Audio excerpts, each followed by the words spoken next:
Right now, I am messaging someone hoping this deal doesn't fall through. I am going to pay the seller. The lug mover is on the way. I'm so excited. Okay, it has arrived. In the last backyard episode, we made progress on our upper patio garden. Today, I'll show you my latest outdoor find that I'm so excited about and give you all a tour of the lower yard area that we haven't done anything to yet. For home projects, I like to think of them in phases: ideation, planning, and execution. This lower area is in the ideation phase, and for me, that phase includes a lot of experimentation. If you've been here before, you know that I bought all of my outdoor furniture secondhand, and so today I'm so excited to start experimenting with my latest finds to get more inspiration for our longer term plans. I'm in the middle of filming a different video for you all. I had to pause that video because right now I am messaging someone and hopefully we'll have some new teak outdoor furniture on the way. So I'm hoping this deal doesn't fall through. It's for this set of 4 Restoration Hardware or RH chairs. I always wanted more of an outdoor sofa and a set that was more comfortable to sit in for a long time. The cushions need work. It's in a perennial fabric, which is, I think, even more premium than Sunbrella, in a charcoal color. I can try to clean them up, see how they look, and go from there. I think at some point it would be worth it for me to reupholster them. 2 of the cushions have holes in them. All of them aren't in the best shape. I'm getting the 4 chairs, 2 ottoman, all the cushions, and the covers for $750, but I am paying quite a bit for delivery. It'll be about $300 to $350 for delivery. That is a lot, but I think for a set like this, it's solid teak, and if you look at Restoration Hardware right now, it's almost the cost of one single lounge chair. So I'm so excited. I'll give you all an update as soon as everything gets here and we get it unloaded. My delivery has arrived. It came with the covers, which is awesome, but it looks like you have to take off the cushions in order to cover them up. I am so excited about these. Let me take the cushions off so you can just appreciate the frames. Isn't it so pretty? As you can see, there's a lot of discoloration on the cushions. The seller let me know beforehand that it had darkened from the sun, which I thought was kind of weird since usually sun fades things, not darkens them. So this is a first. I spent a whole day trying to clean the cushions. I worked my way from the least aggressive method, using some soap and water, all the way up to using some bleach, which Perennials fabric says is okay. None of it had the discoloration budge. I was excited when I saw that Restoration Hardware or RH still has replacement cushions. But the bad news is it's $475 for one set of replacement cushions per chair, and that doesn't even include the ottoman. So that would put me at $2,550 just for the cushions alone if I want to replace them directly through RH. So I'm probably not going to do that. I noticed that the reverse side of the fabric looks fine, so I might start with just trying to re-sew the fabric on the reverse side and see if I can get that to work. This style isn't available anymore. I believe this is the Santa Barbara, but something similar, like one teak lounge chair from the RH site, costs about the total cost that I paid for everything. For now, I'm going to try to work with the cushions the way they are. Let me go give you a tour of the lower area, and then we can start styling some of these pieces that I have. We have this staircase that was there originally. We plan to keep them since the width of the pathway is the same as the railing, and the railing is good. Nothing is rotted there, but the steps are rotted, so that's something we plan to fix and do some paint. That's the only thing we plan to do for the steps. Daniel put the weed fabric in the mulch behind me, which was something we had been wanting to do for so long. We ran out of mulch right there just at the bottom, so I'll need to go get some. Weeds and blackberry are a big challenge for us here in this lower area. It's hard to just keep up with the weeds and the blackberry, so that's something we want to tackle right now in the short term. Right here behind me is the creek and my absolute favorite tree on the property. It's an oak tree, and look at the canopy on this.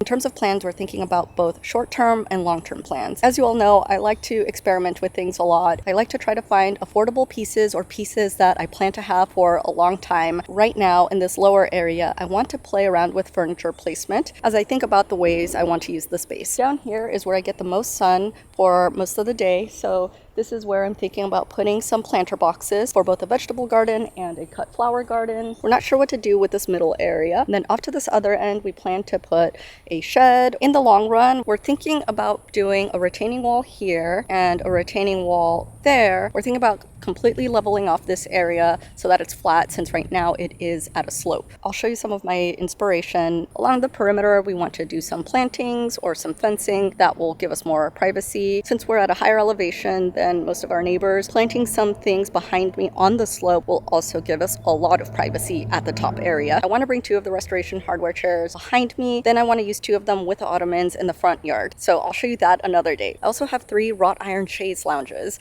So I'm not sure if I'm going to keep all of these things, but when I see something I like that is really good quality and that just seems really special, I pick it up, and if in the long run it doesn't work out, I'll find a new home for it. But I swoop something up if I think it could work, then go from there. Let's move some of this furniture down here, and then we can chat more about some of the inspiration for the whole yard. I'd love to hear what ideas you have as well. So please leave any ideas you have in the comments below.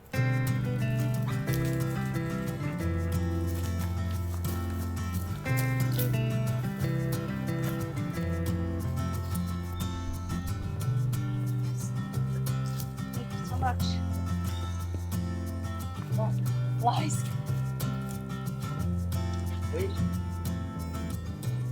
Daniel helped me move 2 of the chairs here and 2 of these small little flower boxes that I also got on Facebook Marketplace. Right now it's looking a little too dark. I think with some bright flowers that will look really good. I'm thinking about, for again, the short term, just because I have this furniture and I need somewhere to put it for the time being until we actually do our longer term landscaping. For now, I have been working on cleaning the white chaise lounge cushions that I got. I got 2 of them for free, and then I got 2 Pottery Barn cushions with Sunbrella fabric for I think like $70 for a pair. They were basically new. One had a couple of little stains and then the other one was still in the bag. I left out one of the Pottery Barn cushions outside and it started to get moldy. I spent a couple of hours trying to clean those up and they look better, but they still need some more work. I ordered some more, so in the next update I'll show you how they completely turn out, but I can show you the progress on them. They already look so much better and almost usable. I just really want to make sure I don't see any of that mold. I included the links to products I used in this video. Some of those might be affiliate links, which allow me to earn a small commission at no additional cost to you and help support this channel. As always, you can see our full disclaimers on the About page. I don't want stuff to fall on them after I have spent so much time cleaning them.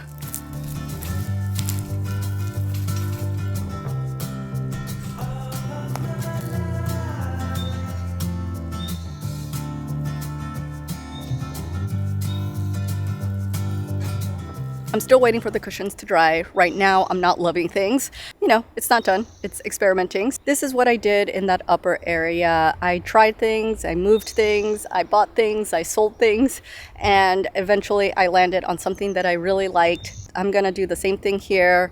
Since I have found these pieces that I really like, try to make it a little more inviting to use even for the short term. I love using containers because containers allow me to experiment as well. If I don't end up keeping something here for the long term, it allows me to at least grow something to be a little more mature or to just test how it grows in an area. So I'm excited to think about putting some flowers in these little boxes. I'm on my way to go pick up a fire pit that I found on Facebook Marketplace. It has a little bit of rust in it that I'm hoping I can fix with a little steel wool or a little wire brush, and otherwise seems in working order. They had it listed for $50 or best offer, and I offered $40 and they accepted my offer. So that's something I'll pick up today and show you later all this evening after the drive. I'll see you all out there with the updated cushions and I guess now this fire pit too that we will experiment with.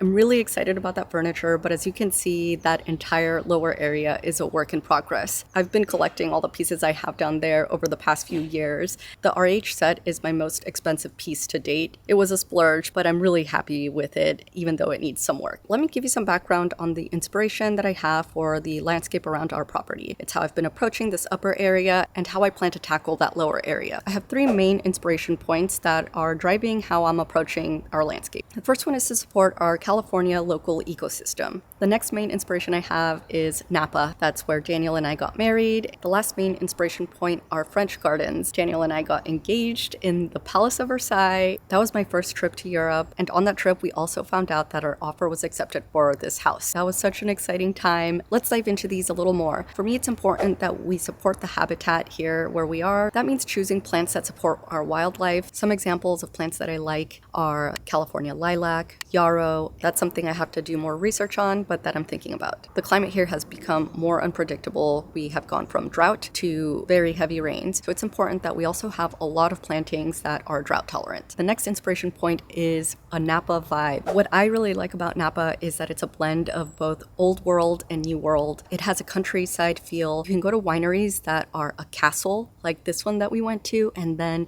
you could also go to some properties that are very contemporary. I like both of them, and I want to incorporate elements of both. Another thing that I see in Napa is the use of stone, from boulders to crushed granite pathways to stone used in building materials. That's an aspect that we're really drawn to as well. Another key inspiration point are French gardens. I'm really drawn to the formality in French gardens. So a lot of symmetry. At the gardens in the Palace of Versailles, there were so many planter boxes. The use of flower boxes and plantings in containers was something that I really liked as well. Hopefully this mood board can give you a sense of what we're going for. There's so much I'm still thinking about. Right now we're just working on ideating and planning, so I don't have a timeline to share with you all. What are some of your favorite features that you've incorporated into your garden? I really enjoy getting ideas from you all as well, so please share that with me. I'm gonna go grab a couple of things that I bought secondhand. I got these Corksicle glasses, the two of them, I think for $3.99 each, and these retail for over $20 each. I couldn't resist the thrift store price. I got these hooks at an estate sale. They look like they're wrought iron.